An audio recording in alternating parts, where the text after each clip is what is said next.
Ladies and gentlemen, before we embark on this emotional journey, I want to extend a gentle caution. The words you're about to hear will tread upon a path marked by the shadows of abuse.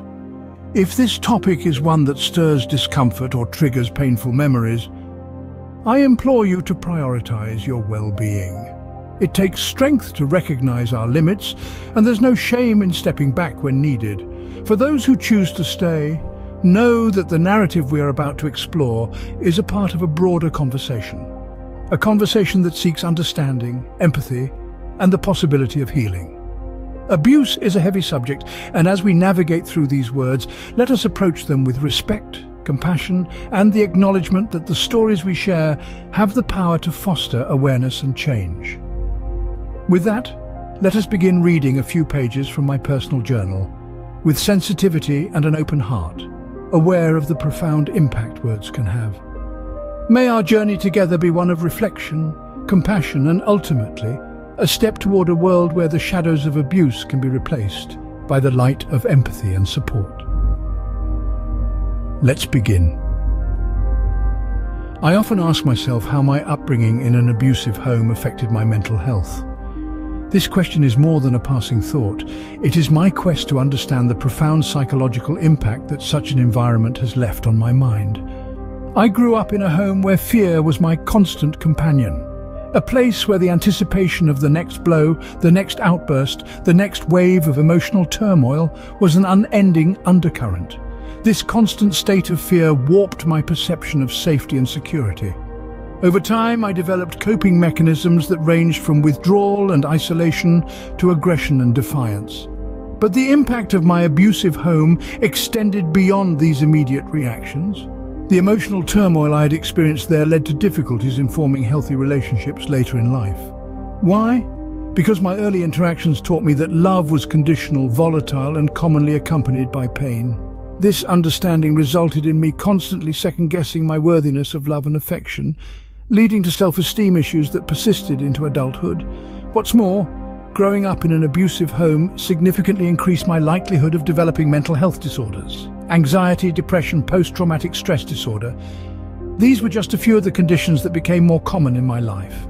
These disorders permeated every aspect of my life, from my ability to keep a job to my relationships with friends and family. In essence, the impact of my abusive home was wide-ranging and far-reaching, casting a long shadow over my life, affecting my interactions with the world and my perception of myself. But I must remind myself, and you too must remember, that these experiences, while undoubtedly shaping my worldview, do not define me. I am not the sum of my past experiences. These experiences molded me, shaped my worldview and sometimes even my identity. But they also provided the potential to foster resilience, empathy, and a determination to break the cycle. Stay with me for the next stage of our journey, understanding the impact of the absence of a nurturing mother. I know what it's like when the nurturing warmth of a mother is missing from your life.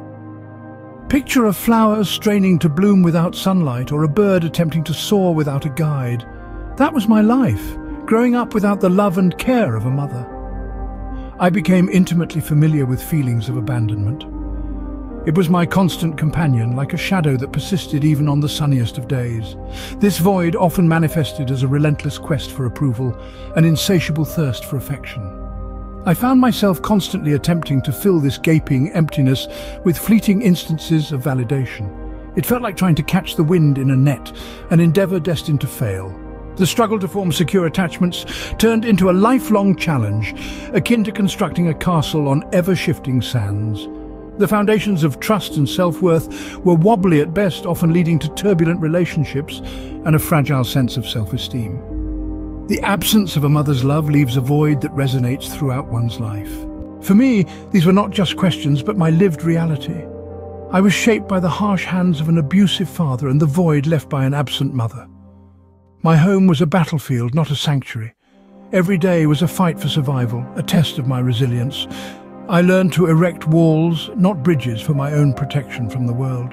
As I grew, I carried these experiences with me. They molded my worldview, my relationships, my sense of self. I battled with my past, wrestling with my anger, guilt, and confusion. I questioned my worth, my identity, my purpose. But amidst the chaos, I discovered strength. Found peace in my own company, in the quiet corners of libraries, in the rhythm of my own breath. I learned to nurture myself, to fill the void left by my mother's absence. But our past does not define us, it only shapes us. So, how did I overcome the shadow of my past? It all started with acknowledging my need for healing and taking the courageous step to practice gratitude, engaging in self-discovery. By committing to dig deep and doing some shadow work, I realized I could obtain a sanctuary within myself to unravel past traumas and acquire coping mechanisms. My dedication to self-care is another pivotal aspect of success.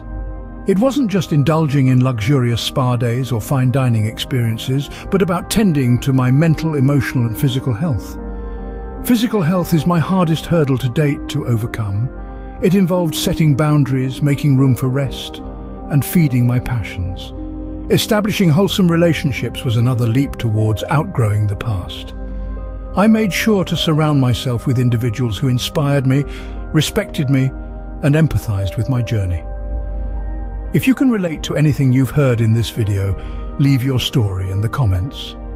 I want to know where you are in your journey of healing. Always remember, past might mold us, but we have the power to define our future.